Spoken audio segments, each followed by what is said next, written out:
Hello, नमस्कार, very good afternoon. कैसे हैं आप लोग? ठीक हो, चंगे हो, मस्त हो, शानदार, जोरदार, चकाचक, बहरंट एकदम कतई। चलो तो इस पर ठीक है। आज ही तो अपन ने मेवाड़ कर लिया है थ्रू एमसीक्यूज। पूरा मेवाड़ हो चुका है। आप सोचते हो सर हर बार क्लास के अंदर क्यों बोलते हो आप? जरूरी है, जो नए व्यूअर्स होते हैं उनको पता रहना चाहिए कि पहले क्या हो चुका। तो मेवाड़ राजवंश कंप्लीट हो गया थ्रू एमसीक्यूज अपना। मारवाड़ भी पूरा हो चुका है, जोधपुर और बीकानेर थ्रू एमसीक्यूज हुआ ये भी। और इससे पहले राजस्थान के ऐतिहासिक स्रोत हो चुके हैं, इतिहास को जानने के स्रोत।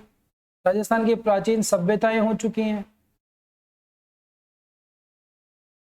चार टॉपिक जो मेजर हैं ये सारे अपन ने कवर कर लिए हैं। अब तक हमारी क्लास 24 के आसपास क्लास हो गई है और इसमें से आज जो है 25वीं क्लास है। और मैंने कहा था आपको पिछली कक्षा में कि अगली कक्षा में अपन चौहान राजवंश शुरू कर देंगे। आज मैं ये चौहान राजवंश शुरू कर रहे हैं और इसमें अपन क्या है, बेसिकली तीन मोटे मोटे देखेंगे। एक शाकंभरी, इसके बाद अपन देखेंगे रणथंभौर और उसके बाद देखेंगे अपन जालौर।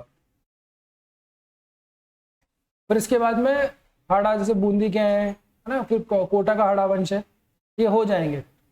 ठीक है, तो चौहान राजवंश बेसिकली तीन तरीके से ये जो है ये देखा जाता है। और जो एक अलग से टॉपिक आता है अपना एग्जाम के अंदर, सिलेबस में लिखा हुआ रहता है कि मुस्लिमों से राजपूतों का जो प्रतिरोध,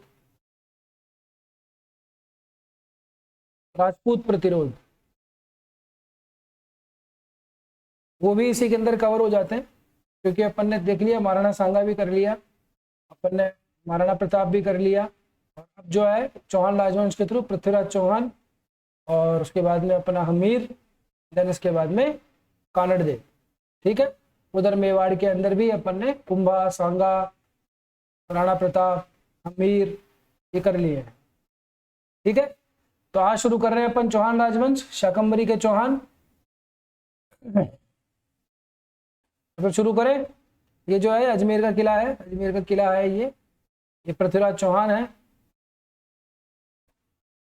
तो चले फिर शुरू कर दें। ये रहा पहला सवाल, निम्न में से किसने चौहानों की उत्पत्ति वशिष्ठ ऋषि द्वारा अग्निकुंड से माना है? आसान सा सवाल है, क्योंकि जब अपन हर टॉपिक को शुरू से लेकर के एंड तक करते हैं, तो जब चौहान अपन ने शुरू किया तो सबसे पहले ये देखेंगे कि चौहानों की उत्पत्ति के बारे में अलग अलग मत क्या है, किसने क्या बोला है, किसने क्या बोला है ना।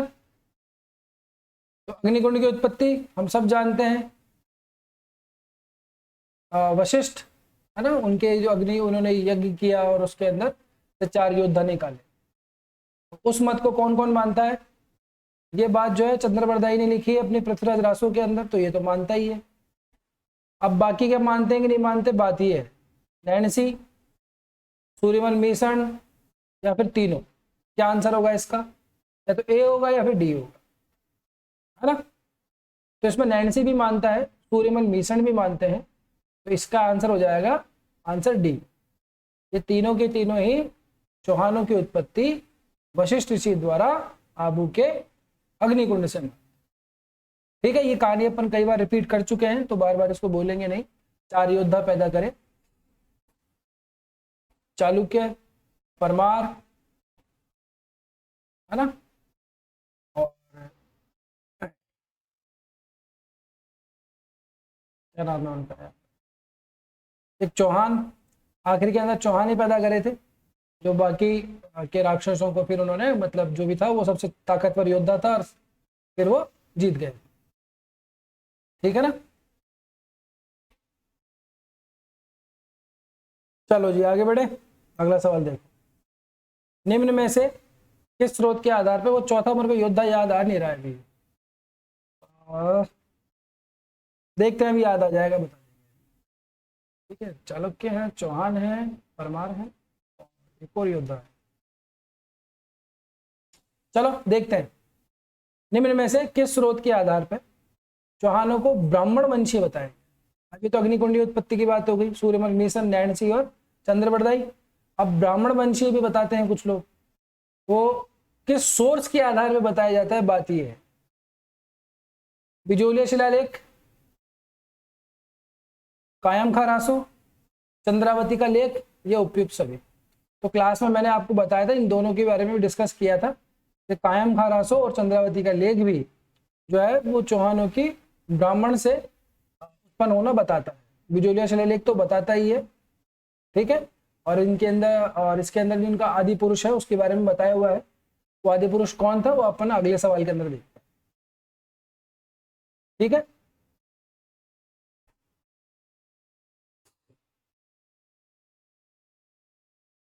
चले अगले सवाल की तरफ।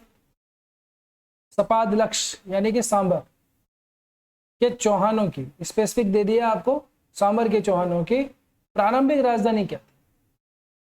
प्रारंभिक राजधानी कौन सी थी सांबर के चौहानों की? अपन शाकंभरी के चौहान पढ़ रहे हैं। सपादलक्ष शाकंभरी, शाकंभरी माता है इनकी, सांबर के अंदर मंदिर है उनका, ठीक है। सपादलक्ष जो है वो प्राचीन नाम है सांबर का, तो बात एक ही, कंफ्यूज नहीं होना इसमें। तो चौहानों की प्रारंभिक राजधानी कौन सी थी? अहिछत्रपुर थी, अजमेर थी, टोंक थी या फुलेरा थी? तो देखो फुलेरा एनिमिलेट कर दो, टोंक एनिमिलेट कर दो, कंफ्यूजन दोनों में से बनता है क्योंकि बाद के शासकों ने अजमेर बसाया है ना, अजमेरू दुर्ग के नाम से, अजमेरू फोर्ट के नाम से। लेकिन इनकी जो प्रारंभिक राजधानी थी वो अहिछत्रपुर थी। अहिछत्रपुर किसका प्राचीन नाम है? वो नागौर का प्राचीन नाम, ठीक है। तो सांबर के चौहानों की प्रारंभिक राजधानी क्या थी? अहिछत्रपुर, याद रखना इसको। फिर बाद में अजमेर पर कन्वर्ट हो गई थी दूसरी राजधानी, फिर बाद में इन्होंने अजमेर को बनाया, लेकिन प्रारंभिक राजधानी अहिछत्रपुर या नागौर ही थी। अगर अहिछत्रपुर नहीं आता ऑप्शन के अंदर नागौर आ जाता है तो नागौर टिक कर दे। क्लियर है बात? जो प्रश्न पूछा जाता है ध्यान रखना है इसको। आगे चले। निम्न में से किसे चौहानों का मूल पुरुष माना जाता है? मैंने ये कहा था अभी आपको बिजोलिया शिलालेख के टाइम पे, बिजोलिया शिलालेख के अंदर जो है इनको क्या बताया गया? ब्राह्मण वंशीय बताया, ठीक है। और इसी के अंदर इनका जो मूल पुरुष है उसका नाम लिखा। तो कौन था इनका मूल पुरुष? वासुदेव, गोविंदराज, जगदीश या शिलादित्य? तो देखो शिलादित्य को तो हटा दो आप, ये अपना जो गुहिल है, ठीक है, गुहिल वंश का संस्थापक गुहादित्य, ये उसके पिताजी हैं शिलादित्य, तो ये तो एनिमिलेट हो गए साहब। जगदीश ऐसा कोई नाम है नहीं, गोविंदराज ये नाम है लेकिन यहाँ का नहीं है, तो ये भी हटा दो। वासुदेव जो है, वासुदेव चौहान, ये चौहानों का आदि पुरुष कहा जाता है। इसका जो टाइम है वो 551 ईस्वी के आसपास है। मैंने क्लास में बताया था, 55 याद कर लियो, 5500 है ना, 55 और 10, 550 ईस्वी के आसपास का टाइम है इसका। तो ये इसका टाइम मिलता है। वासुदेव चौहान जो है वो सांभर के चौहानों का आदि पुरुष माना जाता है, ठीक। चलो, निम्न में से किसकी विजयों का उल्लेख 983 ईस्वी के हर्षनाथ लेख करता है? यानी कि हर्षनाथ का जो लेख है, हर्षनाथ यानी हर्ष भैरव अपने सीकर वाले जीड माता के ऊपर जो है हर्षनाथ की पहाड़ी जो है, ठीक है, वहां पे अभिलेख मिला हुआ है 983 ईस्वी का, बहुत पुराना है ये।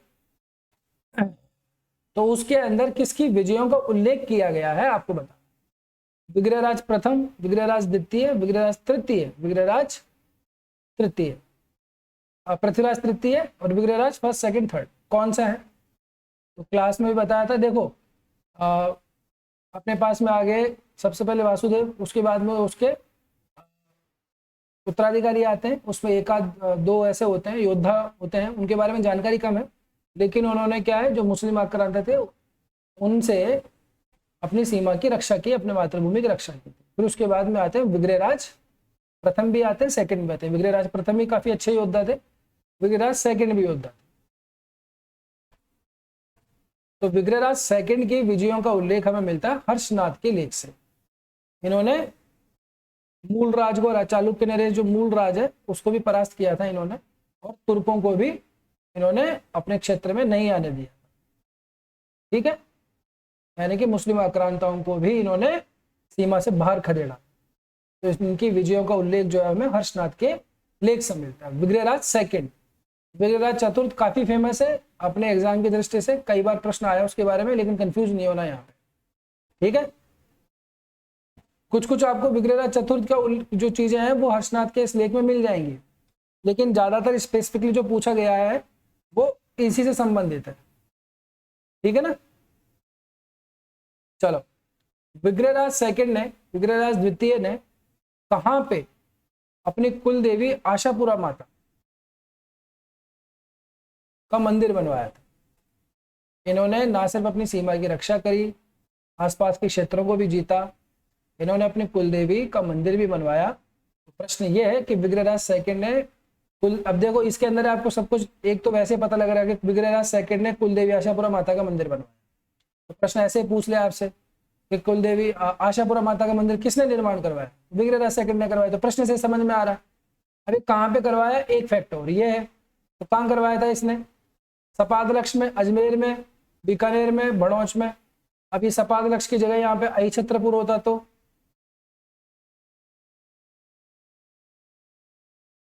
कंफ्यूजन और बढ़ जाता। सपादलक्ष के थे ये, यहाँ बनवा सकते हैं। अहिछत्रपुर राजधानी थी, नागौर, यहाँ भी बनवा सकते हैं। बीकानेर को चलो एनिमिलेट कर दो एक बार के लिए, लेकिन अहिछत्रपुर में भी नहीं बनवाया, सपादलक्ष में भी नहीं बनवाया, इन्होंने बनवाया था भड़ौच में। भड़ौच एक तरीका का एक बंदरगाह है, ये गुजरात के अंदर पड़ता है बेसिकली, ठीक है। तो यहाँ पे इन्होंने कुल देवी आशापुरा का माता का मंदिर बनवाया, ठीक है, ध्यान रखना इसको। और इनकी शाकंभरी देवी भी है, शाकंभरी देवी की भी उपासना की जाती है। तो वो शाकंभरी अपने सांबर के अंदर, ये प्रश्न जो है 2016 के आरएस के अंदर पूछा गया था, शाकंभरी देवी का मंदिर कहाँ पर है, सांबर में, ठीक है ना, ध्यान रखना है इसको।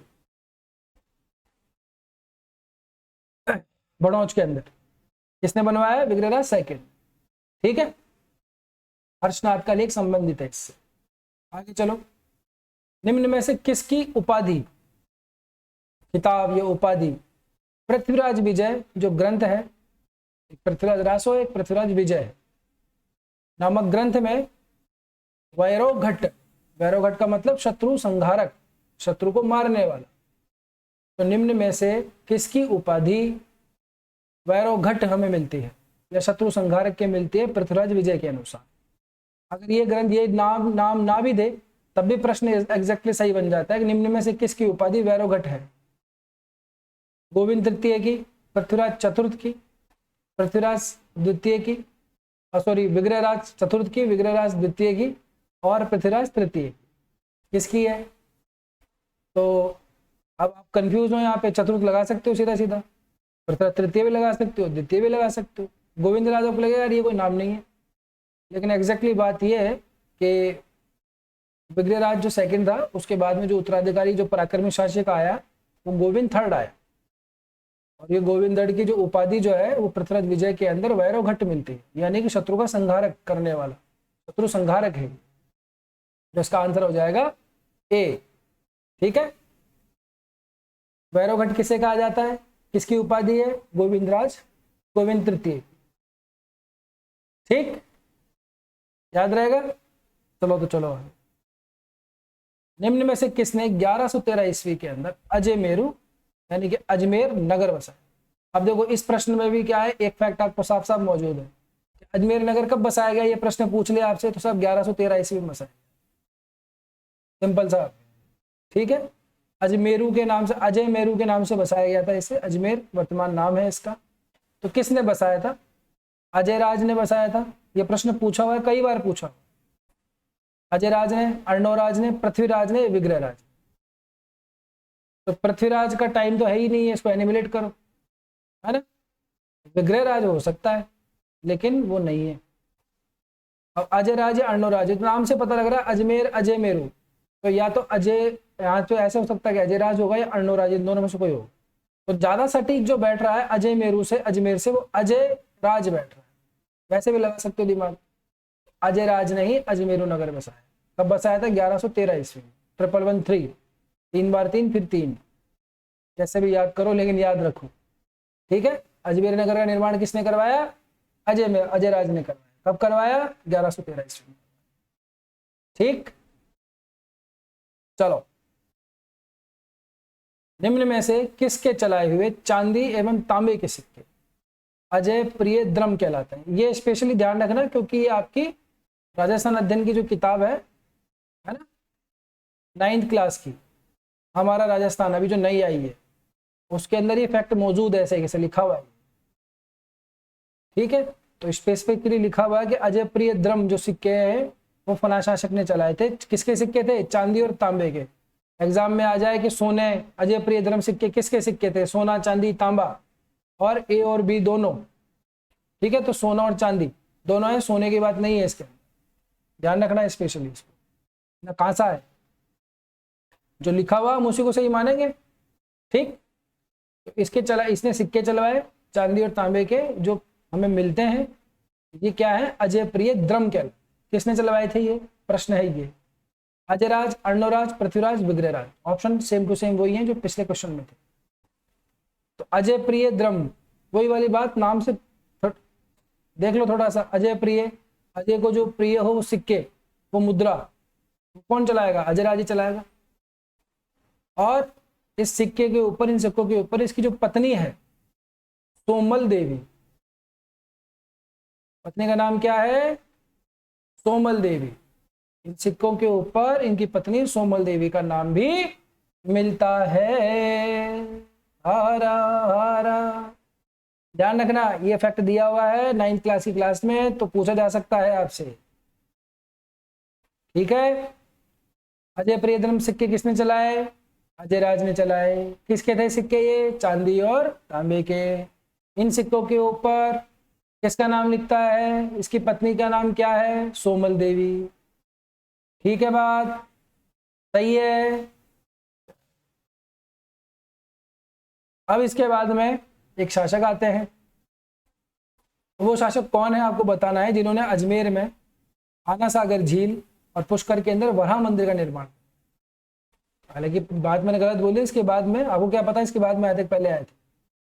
अजमेर के अंदर एक तो आना सागर झील और पुष्कर के अंदर वराह मंदिर का निर्माण, ये करवाया है किसने था? अब बताओ, अजयराज, अर्णोराज, विग्रहराज, पृथ्वीराज? तो अजयराज नहीं है। देखो, आना सागर, आना सागर से नाम से कनेक्ट कौन सा होता है? अर्नो, आना, है ना। कहा जाता है इस झील के बारे में कि अर्णोराज ने, जो मुस्लिम आक्रांता थे, उन्होंने आक्रमण किया और फिर अर्णोराज ने उनको पछाड़ दी, बहुत भयंकर युद्ध हुआ। तो उससे क्या है, अजमेर की जो भूमि है वो पूरी पूरी खून में सल गई थी, खून खा हो गया, है ना।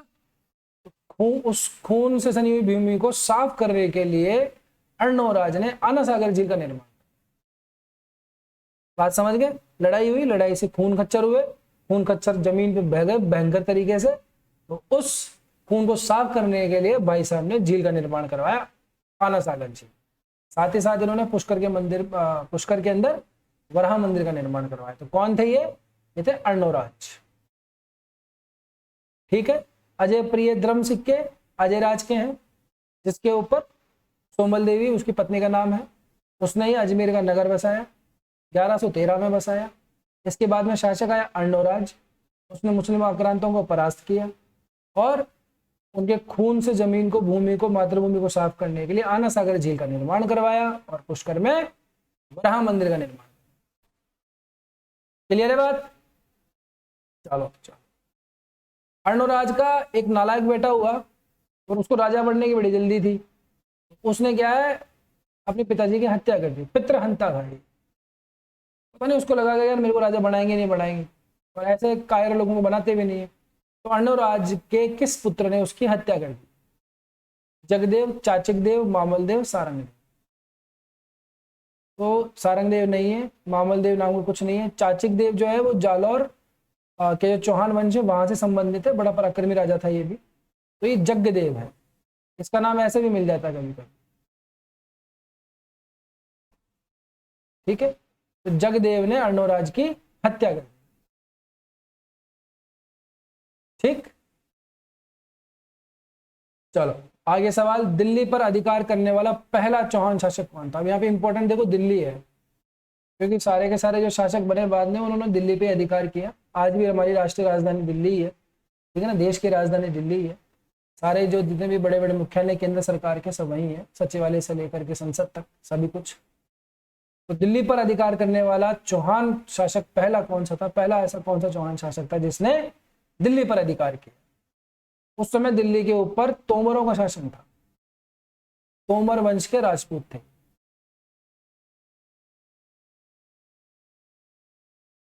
ठीक, इसने अपनी सीमा का विस्तार किया और अपनी सीमा का विस्तार करते हुए ये कहां तक फैला दिया इसने दिल्ली, हरियाणा, इधर ले जाओ आप, बिहार, बुंदेलखंड, इस एरिया के आसपास बैठा दिया इसने। फिर बाद में इसने कन्नौज को राजधानी बनाया था, कन्नौज विजयपुर, क्योंकि क्या है सत्ता का केंद्र क्या है, जैसे बाद में हुआ था दिल्ली, इस टाइम के आसपास कन्नौज ही था। पहले पाटलिपुत्र हुआ करता था एंशिएंट टाइम के ऊपर, है ना, राजगृह पाटलिपुत्र मगध के टाइम पे। फिर चीजें शिफ्ट होती रही, चेंज होता रहा, ऐसे करते करते थोड़ा और उत्तर की तरफ किसका, दिल्ली, कन्नौज, कन्नौज के पास में आया, है ना। हर्ष के टाइम पे थानेश्वर था।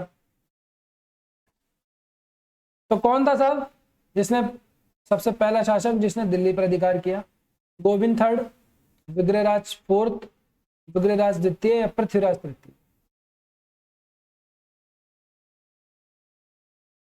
कौन था?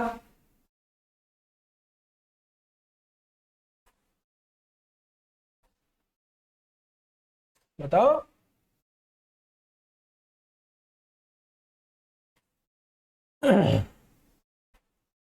विग्रहराज चतुर्थ, ठीक है, ये पहला शासक था जिसने दिल्ली के तोमरों को परास्त किया, दिल्ली पे अधिकार किया। आगे चलो।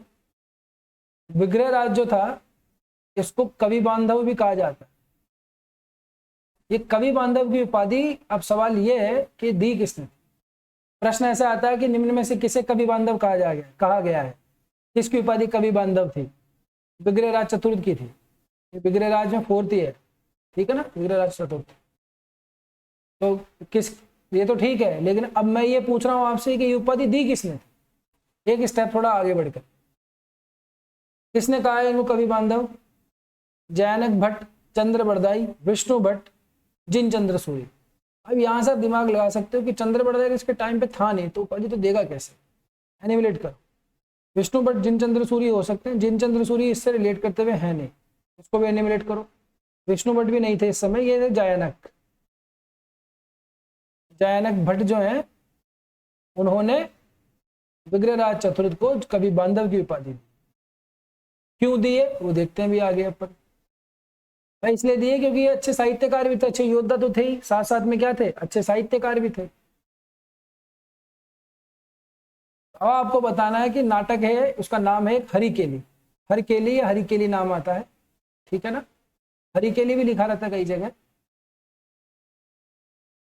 और ये हरकेली भी लिखा रहता है। तो इस नाटक की रचना इनमें से की किसने थी? जयनक भट्ट ने की थी, चंद्र बरदाई ने की थी, विष्णु भट्ट ने की थी और बीसल देव ने की। चंद्र बरदाई को हटाओ, विष्णु भट्ट को भी हटाई दो एक बार, जयनक भट्ट या बीसल देव। तो जयनक भट्ट ने तो कवि बांधव की उपाधि विग्रहराज चतुर्थ को, और इस विग्रहराज चतुर्थ का नाम ही बीसल देव, ठीक है। बीसल देव जो है वो विग्रहराज चतुर्थ का ही नाम है, बीसल देव के नाम से लिखा करता था, ये कविताएं कविताएं जो भी लिखता था बीसल के नाम से लिखता था। तो बीसल देव और विग्रहराज चतुर्थ एक ही बात, कंफ्यूज नहीं होना इसमें,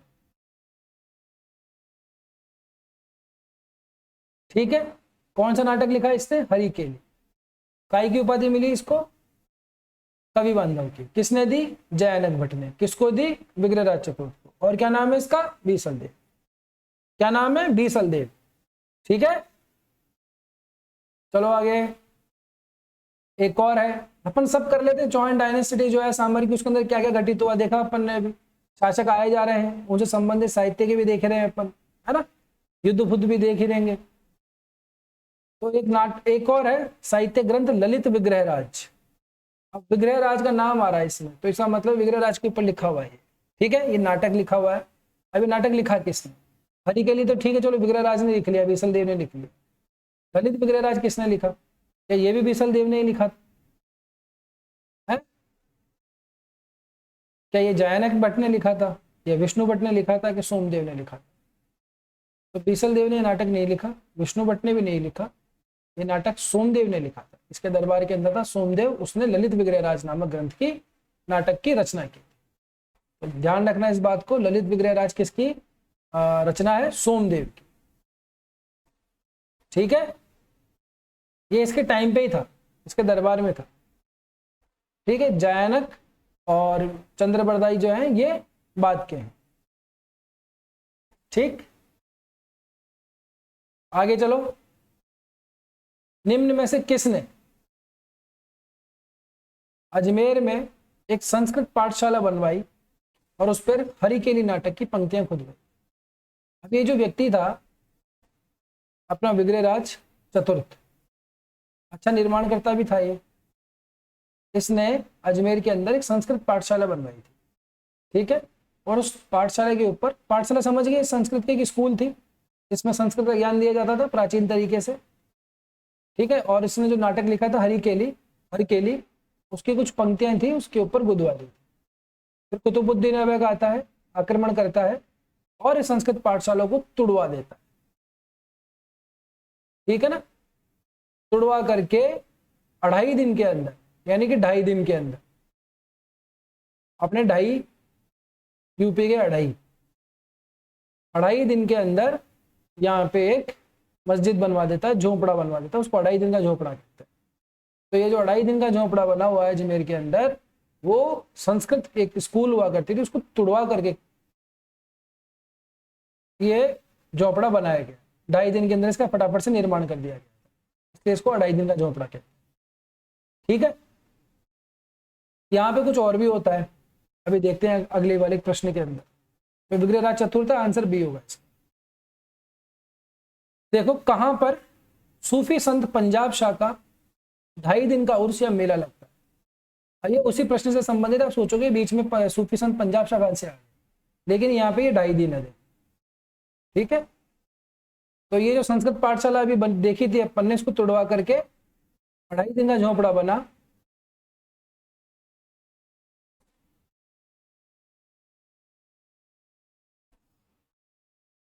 इस 2.5 दिन के झोपड़े, यानी कि यहाँ पे एक मस्जिद बनवा दी गई है। इस मस्जिद में सूफी संत पंजाब शाह, ठीक है, इस पंजाब शाह का उर्स लगता है, मेला बढ़ता है 2.5 दिन का, 2.5 दिन का मेला लगता है। ठीक है, तो ये संस्कृत पाठशाला अभी विग्रहराज चतुर्थ ने बनवाई थी। कहाँ बनवाई थी? अजमेर में बनवाई थी। तो इसका आंसर ये अजमेर ही होगा। ठीक, न टोंक, न सपादलक्ष, न बीकानेर, अजमेर में ही पंजाब शाह का जो है वो 2.5 दिन का उर्स लगता है वर्तमान के अंदर। ठीक है, ध्यान रखना, प्रश्न पूछा जाता है। कहानी समझ में आ गई? विग्रहराज चतुर्थ को ध्यान रखना, संस्कृत पाठशाला, उसको तोड़ा, तोड़ ताड़ के बनाते थे ये लोग, तो तोड़ा, तोड़ करके मस्जिद बना दी। उस मस्जिद के ऊपर पंजाब शाह के उर्स लगता है। कहां पे? अजमेर के। ठीक है, तुड़वाई किसने? तो कुतुबुद्दीन ऐबक ने। पहला शासक था गुलाम वंश का, 1206 से लेकर 1210 टाइम है बीच का इसका।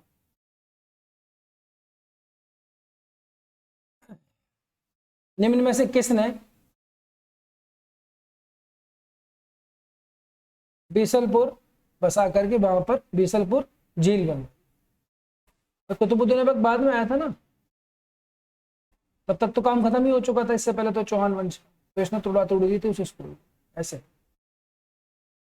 निम्न में से किसने बीसलपुर बनाकर, बीसलपुर बसा करके वहां पर बीसलपुर झील का निर्माण कर, बीसलपुर झील बनवाई? अभी वर्तमान के अंदर जो बीसलपुर जो बांध है हमारा, उसी की बात चल रही है ये।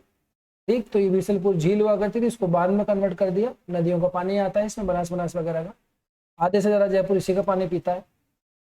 तो ये बीसलपुर जगह बसाई इसने, नाम भी झील का बीसलपुर झील ही है। तो बताने वाला भी कौन होगा? बीसल देव ही होगा। और ये बीसल देव किसका नाम है? अपने विग्रहराज चतुर्थ का। इसलिए मैंने कहा आपको ये बहुत फेवरेट आदमी है आरपीएससी का भी और अपने आरएसएमएसएसबी का भी। कई बार प्रश्न आता है इसके ऊपर, तो हर चीज को ध्यान में रखना है इससे संबंधित जो भी। ठीक है, तो बीसलपुर झील किसने बसवाई? विग्रहराज चतुर्थ ने बनवाई, यह बीसल देव ने बनवाई। ठीक है, ये कवि बांधव लिखा हुआ आ जाए, उसने बनवाई सब। ठीक है, निम्न में से किस चौहान शासक ने कोंकण के मल्लिकार्जुन को परास्त किया? कोंकण दक्षिण भारत के अंदर है। ठीक है, दक्षिण भारत के अंदर कोंकण, वहां चला गया लड़ने के लिए और वहां का शासक था मल्लिकार्जुन, उसको हरा के आ गया भाई साहब। कौन था ये? हरा के आ गया मतलब हरा दिया था इसको एक युद्ध के अंदर। वो एक दूसरा संदर्भ है, ज्यादा उसके बारे में कुछ पूछा भी नहीं जाता, लेकिन आप जान लो फिर भी, क्योंकि ये इस डायनेस्टी से ही संबंधित है, इस राजवंश से ही संबंधित है। कौन था वो जिसने कोंकण के मल्लिकार्जुन को? प्रश्न इसलिए है क्योंकि दक्षिण भारत के अंदर, सुदूर दक्षिण के अंदर, वहां के मल्लिकार्जुन को परास्त किया। कौन था? सोमेश्वर, पृथ्वीराज तृतीय, विग्रहराज चतुर्थ या विग्रहराज द्वितीय? अब यहाँ पे आपको लगेगा कि जब विग्रहराज चतुर्थ होना चाहिए, लेकिन ये नहीं है। द्वितीय के बारे में पढ़ कर चुके हैं, तृतीय भी आया नहीं। ये एक्चुअली क्या है, ये सोमेश्वर जी थे, ये विग्रहराज चतुर्थ के चाचा जी थे। ठीक है ना, विग्रहराज चतुर्थ के कौन थे? चाचा श्री थे, ये काकोसा थे ये उनके। तो इन्होंने क्या है, कर्पूरी देवी से विवाह किया। किससे विवाह किया? कर्पूरी देवी से विवाह किया और सुदूर अंदर जाकर के कोंकण के मल्लिकार्जुन को परास्त करके आए थे। वीर योद्धा थे। इनसे दो पुत्र हुए, एक हुआ पृथ्वीराज थर्ड और एक हुआ हरिराज। पृथ्वीराज कर्पूरी देवी से दो पुत्र, बड़ा वाला था पृथ्वीराज। ठीक है, ये कौन थे? सोमेश्वर, ये विग्रहराज चतुर्थ के चाचा जी थे। ठीक है, अब इसके बाद में क्या होता है, शासक बन जाता है अपना पृथ्वीराज थर्ड। 11 वर्ष की उम्र के अंदर ये गद्दी संभालता है, शासक बनता है। ठीक है, और जब तक ये छोटा रहता है तब तक इनकी जो माताजी हैं कर्पूरी देवी, उनके संरक्षण में शासन चलता है। और ये भी बहुत कुशल राजनीतिज्ञ थी। इन्होंने भी क्या, अच्छे योग्य जो प्रशासक हैं, जो अच्छे सिपह सलार हैं, किलेदार हैं, उन लोगों को इन्होंने जो है प्रशासक नियुक्त किया और बागडोर संभाली और अपने राज्य का विस्तार किया। फिर थोड़े दिनों बाद में, कुछ सालों के बाद में पृथ्वीराज बड़ा हो जाता है और फिर ये खुद जो है पराक्रमी योद्धा बनता ही है। लेकिन जब ये राजा बना तब 11 साल का, तो इसके वयस्क होने तक कर्पूरी देवी ने प्रशासन संभाला। इस बात को ध्यान रखना। पृथ्वीराज चौहान थर्ड जो है सबसे इंपॉर्टेंट, मोहम्मद गौरी वाले, वो यही है और इनकी माता कर्पूरी देवी हैं, इन्होंने प्रशासन संभाला था इनके वयस्क होने तक। इस बात को भूलना नहीं। इनके पिताजी जो थे सोमेश्वर थे, ये काफी योद्धा टाइप के आदमी थे। ठीक है, ध्यान रखना है। आगे चले तो महोबा का युद्ध आपसे पूछा जा रहा है अब कि महोबा का युद्ध कब? अब आपको क्या इनडायरेक्टली याद ऐसे नहीं आता महोबा का युद्ध ये कौन सा युद्ध? एक तो क्या महेबा पाहेबा का युद्ध है एक तो, ठीक है ना, महोबा पहोबा का युद्ध। ये महोबा का युद्ध है। अब आपको ये बताना है कि इस महोबा का युद्ध जो है वो कब हुआ था। अब इसके पीछे की कहानी भी समझा देता हूँ आप। तो महोबा का युद्ध हुआ था पहली बात तो 1182 ईस्वी में। आंसर हो गया इसका भी, लेकिन बात यहीं खत्म नहीं होती। प्रश्न एक और पूछा जा सकता है, किस किस के बीच में हुआ? तो ये हुआ था साहब आपके अपने पृथ्वीराज, पृथ्वी लिख रहा हूं, पूरा लिख देता हूं, पृथ्वीराज थर्ड वर्सेस परमारदी देवी। इसको परमल देवी नाम मिलता है इसको।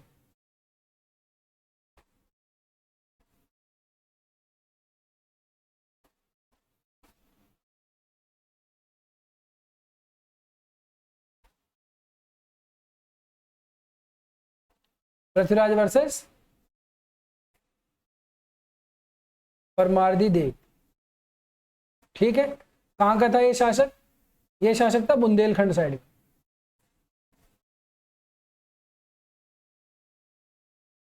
ठीक है, बुंदेलखंड के आसपास कुछ जगह पड़ती है, वैसे बिहार समझ लो आप उसको, ठीक है ना।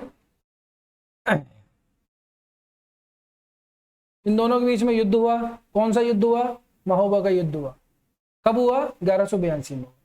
इस युद्ध के अंदर पृथ्वीराज जो थर्ड है ये विजयी रहा, ठीक है। परमार्दी देव लॉस में रहा। परमार्दी देव की ओर से इसके अंदर, इस युद्ध के अंदर दो प्रसिद्ध जो वीर सेना नायक है वो शहीद हुए, वो लड़ रहे थे। वो है आल्हा और उदल। आल्हा उदल की जो वीरता की जो किस्से हैं वो आज भी जीवंत है पूरे बुंदेलखंड के अंदर, बिहार के अंदर, है ना। गीत गाए जाते हैं उनके नाम से। एक किताब लिखी गई है आला खंड करके। आला खंड के अंदर इस युद्ध का विवरण है, कि वीरता का विवरण। इस पुस्तक में क्या लिखा हुआ है? एक तो ये दोनों के दोनों जो है, दसराज नाम का व्यक्ति था। दसराज अपने परमार्दी देव का सेनापति था। इस दसराज के दो बेटे थे, एक आला और एक उदल। आला था बड़ा और उदल था छोटा। तो लड़ाई हुई। लड़ाई के अंदर आला उदल ने जबरदस्त पराक्रम, जबरदस्त जो वीर था उसका परिचय दिया। जबरदस्त योद्धा थे, जैसे अपने जयमल मेड़तिया और पत्ता सिसोदिया, जैसे अपने जेता और कुंपा, है ना, वैसे आला और उदल है।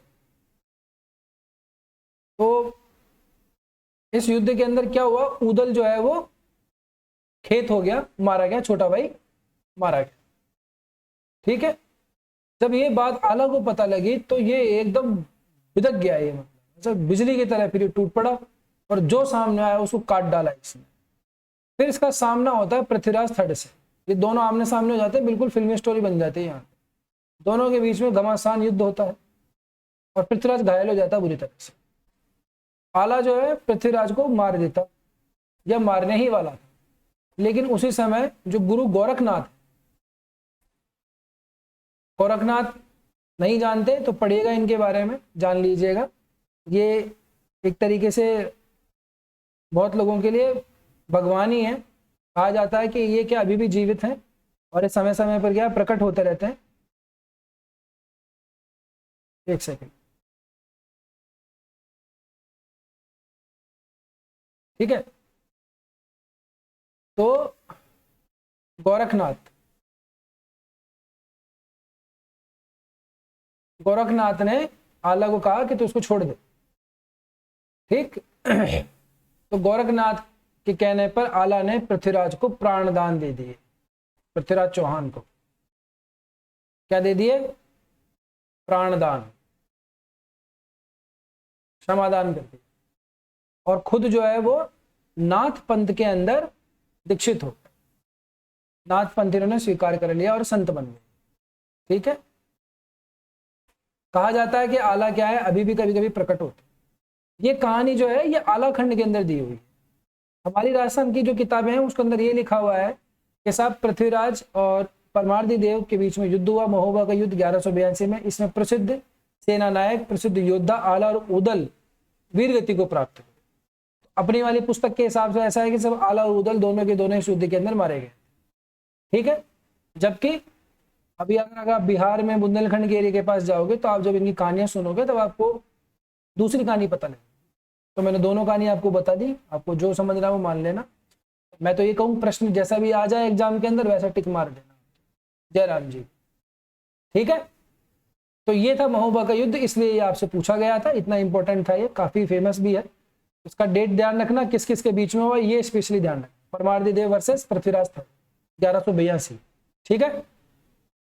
आगे चलो। पृथ्वीराज चौहान ने मोहम्मद गौरी को किस युद्ध में पराजित किया? बड़ा सिंपल सा सवाल है, ठीक है। तराइन के पहले युद्ध में, द्वितीय युद्ध में, तृतीय युद्ध में, चतुर्थ युद्ध में। तो तीसरा और चौथा तो लड़ा ही नहीं गया, ठीक। तराइन का पहला और दूसरा बैटल लड़ा गया।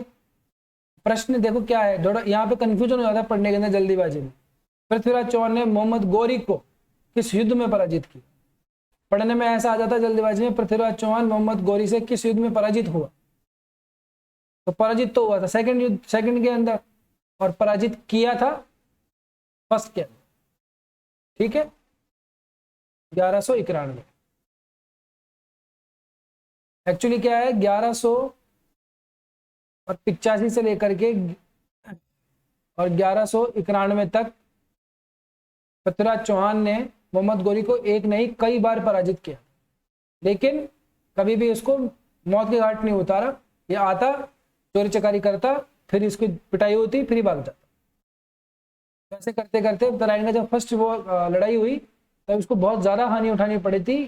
ये ऑलमोस्ट मर ही चुका था, ये सेना भाग रही थी इनकी, तो पृथ्वीराज चाहता तो इसको मार देता, लेकिन क्षत्रिय परंपरा के अनुसार निहत्थे पे पीठ दिखा के भागते हुए पे जो है वो क्षत्रिय वार नहीं करते, तो उसको जाने दिया। अगर इसको तभी तक काम तमाम कर देता तो कहानी ही खत्म हो जाती, क्योंकि तराइन का जो सेकंड युद्ध है वो भारत की हिस्ट्री के अंदर बहुत बड़ा टर्निंग पॉइंट है, सबसे इंपॉर्टेंट युद्ध माना जाता है।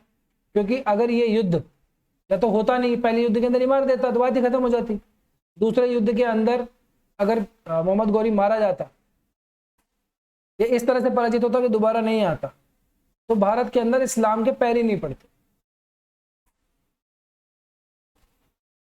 तो पूरा का पूरा जो एरिया था हमारा 1206 से लेकर के और 1526 तक का, ये काल ही नहीं आता। ना अलाउद्दीन खिलजी आता, ना चित्तौड़ पे आक्रमण होता, ना रणथंबोर पे होता, कहीं नहीं होता कुल मिला। ना ही फिर इसके बाद में क्या होता, कमजोर शासक कोई होता लोधी जैसा, ना बाबर आता। बाबर और संगा के बीच का जो युद्ध है खानवा का, ये सेकंड टर्निंग पॉइंट माना जाता है। इस समय अगर खानवा के युद्ध के अंदर सांगा जीत जाता तो मुगल साम्राज्य भारत में पैर नहीं पसार पाता, और कुछ एक समय के बाद के अंदर, लगभग 350 साल के टाइम के बाद के अंदर वापस से भारत के अंदर जो हिंदू राज्य जो है, हिंदू सम्राट बैठ जाता। लेकिन खानवा के युद्ध में संगा की पराजय होने से मुगल दिल्ली की गद्दी पे बैठे और लंबे समय तक शासन करते रहे। बाद के शासक कमजोर हुए और उसी कमजोरी का फायदा उठा करके अंग्रेजों ने हमें अपने अधीन कर दिया। तो ये कहानी ही नहीं घटित होती अगर ये वाला बैटल पृथ्वीराज चौहान जीत जाता, सेकंड वाला बैटल, या पहले वाले बैटल के अंदर ही मोहम्मद गोरी को मार दिया। इसलिए ये जो युद्ध है तराइन का, पहला और दूसरा दोनों ही, स्पेशली सेकंड वाला, इंडियन हिस्ट्री का, पूरे भारत के इतिहास का सबसे बड़ा टर्निंग पॉइंट है। तो ना तो इस्लाम का प्रवेश होता, ना लड़ाई झगड़े होते, ना हिंदुस्तान पाकिस्तान बांग्लादेश बनते, पूरा भारतवर्ष है ना, इधर पाकिस्तान से लेकर के और इधर पूरा पश्चिम बंगाल, जो पूरा बंगाल है वो पूरा भारत के अंदर सम्मिलित होता है, पूरा एक छत्र हिंदू राज्य। तो इसलिए क्या है, इस युद्ध को सबसे बड़ा टर्निंग पॉइंट माना जाता है। पर ऐसा नहीं हुआ जी, हुआ जो है वो हमारे सामने ही है। ठीक है, तो इस युद्ध को ध्यान रखना, सन याद रखना है इसका, किसने किसको हराया वो ध्यान रखना। पहले बैटल में चौहान साहब जीत गए, सेकंड बैटल में हार। और इसके बारे में जो डिटेल है वो मैंने क्लास में बता दी आपको कि क्या हुआ था, कैसे गया था, वो पूरा वो श्लोक, चंद्रबरदाई, वो जो कौन कौन से इतिहासकार हैं वो इस घटना को मानते हैं, कौन से नहीं मानते हैं, संयोगिता, स्वयंवर, वो सारा जो प्रकरण है वो सब कुछ। उसके बाद के अंदर क्या हुआ, क्या वास्तव में चौहान साहब मारे गए, क्या वास्तव में अधीनता स्वीकार कर ली, क्या नहीं हुआ, वो सारा कुछ क्लास में डिस्कस किया हुआ है। ठीक है, तो चलो अब आगे चलते हैं। पृथ्वीराज विजय के रचयिता कौन थे? अब ये वही आगे जो पहले आ रहे थे, चल रहे थे।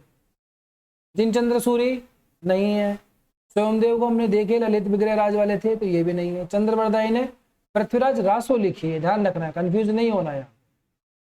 पृथ्वीराज रासो जो है वो चंद्रबरदाई की है, पृथ्वीराज विजय जो है वो जयानक की है। तो जयानक ने पृथ्वीराज विजय की रचना की। इसका आंसर क्या हो जाएगा? ए। ठीक है, चलो, निम्न में से कौन से विद्वान पृथ्वीराज तृतीय के दरबार की शोभा बढ़ा? वागीश्वर, जनार्दन, विश्वरूप, या ऑल ऑफ द अबव, उपर्युक्त सभी।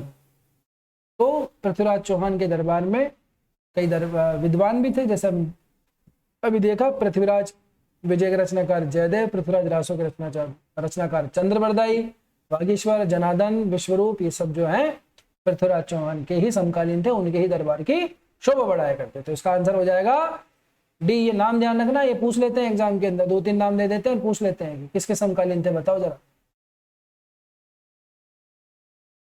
पिथौरागढ़ का किला जो है वो निर्माण किसने करवाया?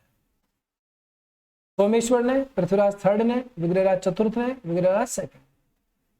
तो पिथौरागढ़, राय पिथौरा भी कहते हैं इसको, पृथ्वीराज चौहान को, ठीक है ना। तो पृथ्वीराज थर्ड ने ही पिथौरागढ़ का निर्माण करवाया, ठीक है ना। पिथौरागढ़ जो है हिमाचल के पास में देखोगे आप तो वो एक जगह भी है, वहाँ पे स्थान भी बनाया हुआ है। काफी लंबा एरिया था इनका, ठीक है ना। सांबर से निकले और ये दिल्ली और ये बिल्कुल हरियाणा, हिमालय, हिमाचल तक क्षेत्र पहुंचा दिया था इन्होंने, पृथ्वीराज चौहान।